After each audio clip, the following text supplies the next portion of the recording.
Disconnecting the RF controller and radiator control. Disconnect the radiator control by pressing the Memo button for plus or minus 13 seconds until the Memo LED turns permanently red. LED starts flashing after 5 seconds. After 10 seconds it starts flashing faster. After plus or minus 13 seconds it stays permanently red.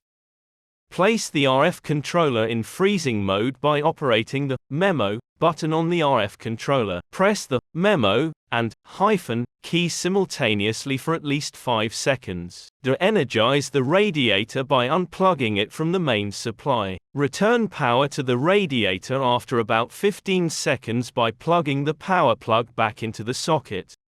Radiator and RF controller are reset and can be paired again. How do you pair the RF receiver and the RF remote control?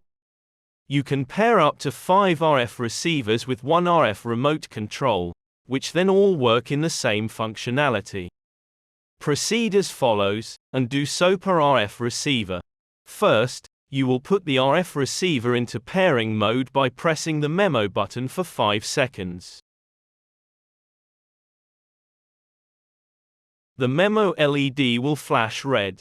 Then you put the RF remote in frost protection mode. By pressing the mode button 3 times, you will see the frost icon at the top. And in frost protection mode, press the OK button for 5 seconds. The display then also shows the word pair and the icon of wireless communication again. The capacity of the radiator is also shown, but should not be adjusted. This is set correctly at the factory on the RF receiver.